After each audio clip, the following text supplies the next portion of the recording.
Pourquoi plusieurs personnes disent que l'agriculture est perçue par la majorité de la population comme un travail réservé aux pauvres ou personnes qui ont raté leur vie, alors détrompez-vous. Cela est dû aux idées reçues et à la manière dont l'agriculture vous a été présentée ou soit par pure ignorance et surtout en Afrique. Pour beaucoup de personnes, il suffirait de faire de grandes études universitaires pour s'en sortir dans la vie. Cette fois, nous partons en Afrique pour parcourir différentes régions pour vous présenter cet agriculteur qui en Suisse imposé et qui attire l'attention de grandes entreprises internationales et la curiosité des États. Avant de commencer, je t'invite à t'abonner à notre chaîne YouTube pour ne rien manquer de nos prochaines vidéos. Sans plus tarder. Voici donc les agriculteurs le plus riches en Afrique grâce à l'agriculture. 1. Maria Zaloumi Mwelwa. Plus connue sous le nom de Z-Farmé, Marie Zaloumi entreprend depuis quelques années. Mais avant de rejoindre le secteur de l'agriculture qui semble bien lui sourire, Marie a été par le passé une infirmière en Australie. Maria Zaloumi Mwelwa, titulaire d'une licence en sciences infirmières de l'Université catholique australienne et d'une maîtrise en cardiologie de l'hôpital Wesley à Brisbane, Maria Zaloumi Mwelwa a toujours eu pour première passion l'agriculture. Après avoir travaillé 12 ans en Australie, elle a économisé 30 000 $ américains à investir comme capital de démarrage dans la culture de la tomate. Elle a quitté son travail en Australie pour s'occuper de son père malade, resté en Zambie.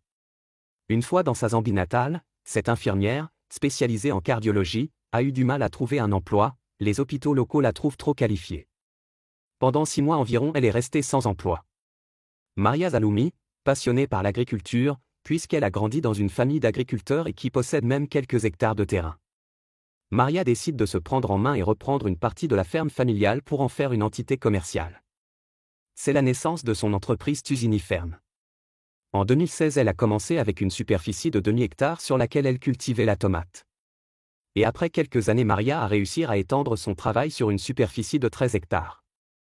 Une superficie qui lui permet de récolter en moyenne 250 caisses de tomates par jour qu'elle commercialise sur le marché local et via le grand distributeur comme Freshmark. Son entreprise Tuzini Ferme a créé plus de 60 emplois directs et réalise un chiffre d'affaires annuel d'environ 2 millions de $. Après un grand succès avec la tomate, Maria s'est aussi spécialisée dans la production des semis, l'élevage du bétail, une marque d'engrais chimiques ainsi que la production d'oignons et autres légumes. Malgré ses multiples succès, la Z-Femme garde les pieds sur terre. Elle reconnaît l'importance de cette préparation à l'échec dans toute aventure entrepreneuriale, et admet avoir fait beaucoup d'erreurs à ses débuts. Dit dans une interview, « Je me souviens qu'il y a quelques années, lorsque le prix de tomates a chuté et que je ne pouvais pas payer mes employeurs, ce fut un coup dur qui m'a poussé à emprunter de l'argent.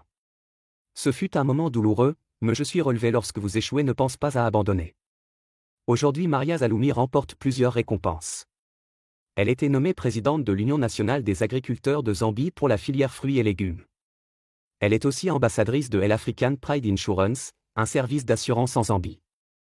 La terre ne trahit jamais, dit un adage populaire africain.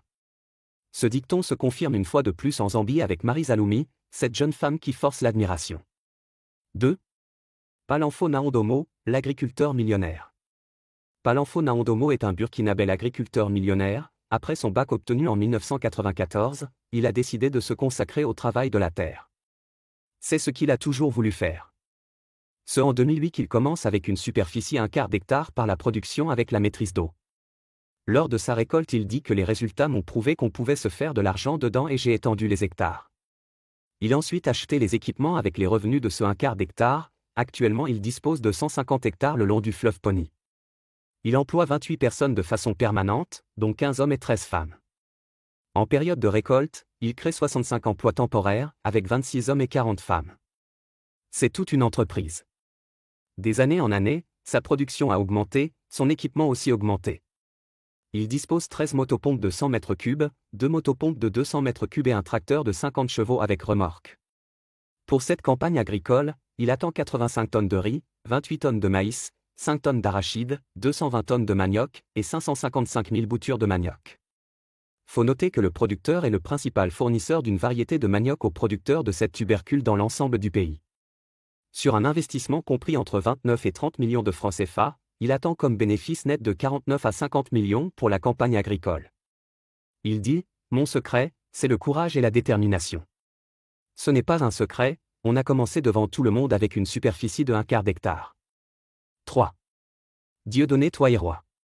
Dieudonné Twaïroy, jeune Rwandais à 30 ans, ce jeune agro-entrepreneur va faire du piment la première exportation agricole du pays. Dieudonné Twahirwa est diplômé de la faculté d'agronomie de l'Université nationale du Rwanda en 2012. À la fin de sa formation, il décide avec un ami de se lancer dans la culture des tomates et des pastèques. Un projet qui leur a coûté près de 544 $ chacun. Face à l'instabilité des prix sur les marchés locaux, qui commençaient à les pousser dans des pertes, ils sont contraints d'abandonner. Twahirwa va alors offrir ses services à une entreprise spécialisée dans le pire-être au Rwanda. En 2015, alors qu'il est finaliste du concours de promotion de jeunes entrepreneurs sociaux au World Export Development Forum 2018, il abandonne son travail pour lancer son entreprise de produits agroalimentaires, la Gashora Farm Ltd. Aujourd'hui, la firme emploie plus de 1000 fermiers et prévoit d'en accroître le nombre. Twahirwa étudie la possibilité d'élargir sa gamme de produits avec de la pâte de piment et de la poudre de piment. Le 13 septembre 2019, le jeune Dieudonné Twahirwa a signé un contrat de 500 millions de dollars sur 5 ans, c'est ce qu'a récemment obtenu le jeune agro-entrepreneur à l'ambassade du Rwanda à Beijing. Signé avec le GK International Entreprise Company Ltd de Chine pour 100 millions de dollars par an d'exportation de piment, le contrat stipule que Dieudonné Twahirwa devra fournir, grâce à la firme Gashora Farm qu'il a lui-même lancée en 2015. Une quantité équivalente à 50 000 tonnes de piment chaque année. C'est dire qu'en 5 ans, le Rwanda enverra en Chine 250 000 tonnes de piment, soit l'équivalent de 2 000 $ par tonne. Il dit: ce que j'ai remarqué, c'est que les Chinois étaient très intéressés et désireux d'acheter et distribuer des produits fabriqués en Afrique.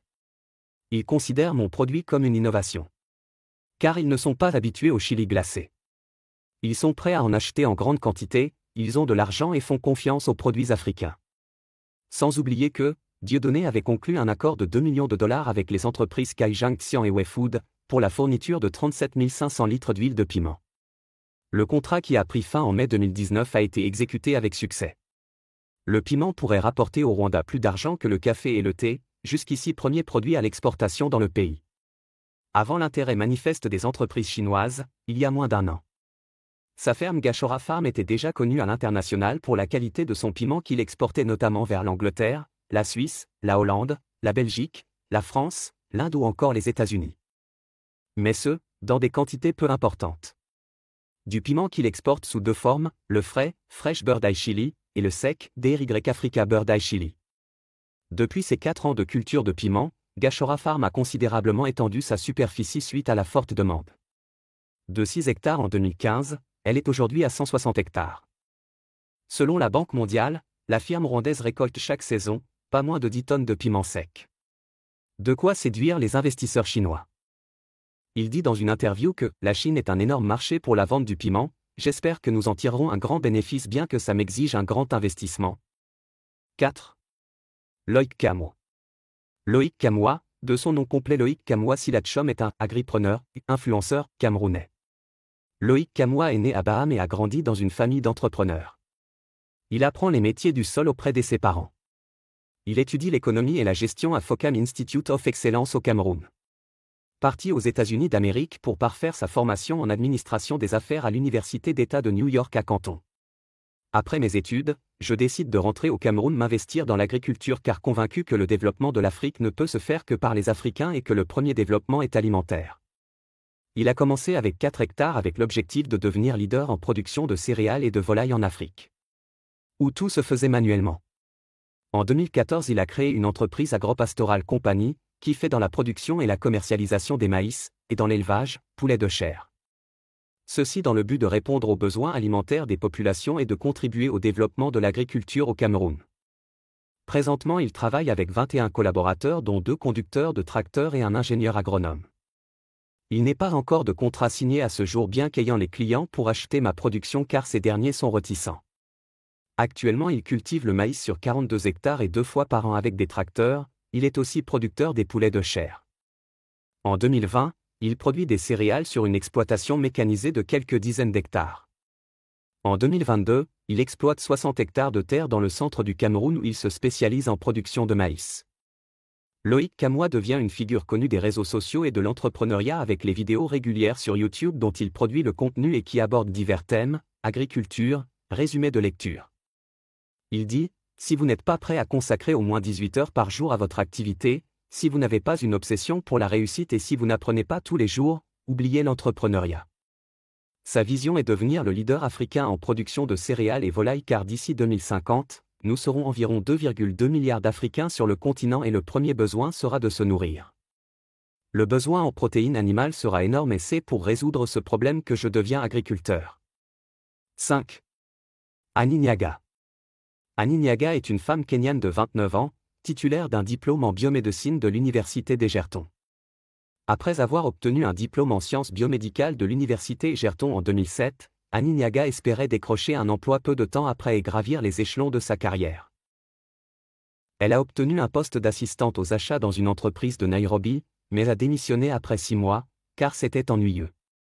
Elle s'est tournée vers l'agriculture, comme ses parents le faisaient depuis des années chez eux à Mbere, dans le comté d'Ambu. Cette jeune entrepreneur à 28 ans s'est lancée dans la culture de la pastèque, une activité qui lui a procuré une grande joie.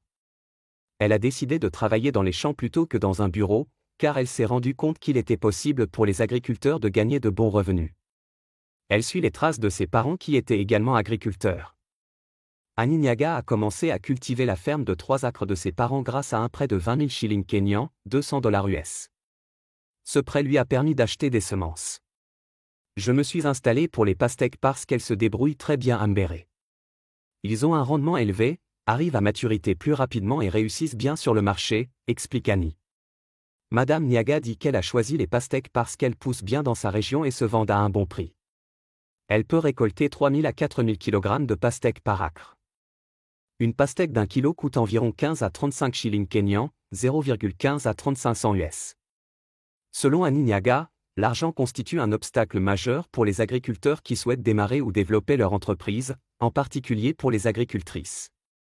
Elle dit que sa famille et son mari l'ont soutenue dans sa nouvelle entreprise, mais qu'il est généralement difficile pour les femmes d'accéder à la terre et au capital.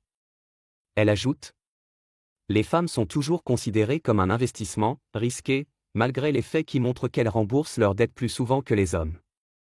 Cependant, Annie Nyaga possède désormais une entreprise très prospère appelée Farm de Home, du champ à la maison, qui livre des pastèques directement au domicile des clients. Le slogan de l'entreprise, connaître son agriculteur, c'est savoir ce que l'on mange, illustre son engagement à fournir des aliments locaux sains et de bonne qualité. Elle met au défi le gouvernement et les comtés d'investir massivement dans l'agriculture pour en faire une option viable pour générer des revenus. Les étudiants devraient être encouragés à considérer l'agriculture comme une carrière dès leur plus jeune âge. Je suis la preuve vivante que l'agriculture paie et peut être pratiquée par n'importe qui. L'agriculture est un métier d'espoir. Pour ceux qui s'intéressent à l'agriculture, n'abandonnez jamais, conclut-elle. Et honnêtement, j'espère que cette vidéo vous a été utile et qu'elle vous aidera à bien connaître l'Afrique. Si vous avez aimé cette vidéo, n'hésitez pas à laisser un pouce bleu et à la partager avec vos amis. N'oubliez pas de vous abonner à la chaîne pour ne manquer aucune de nos prochaines vidéos. Rappelez-vous toujours que vous méritez d'être aimé et de vivre une vie épanouissante. Prenez soin de vous et je vous dis à très bientôt pour de nouvelles aventures inspirantes.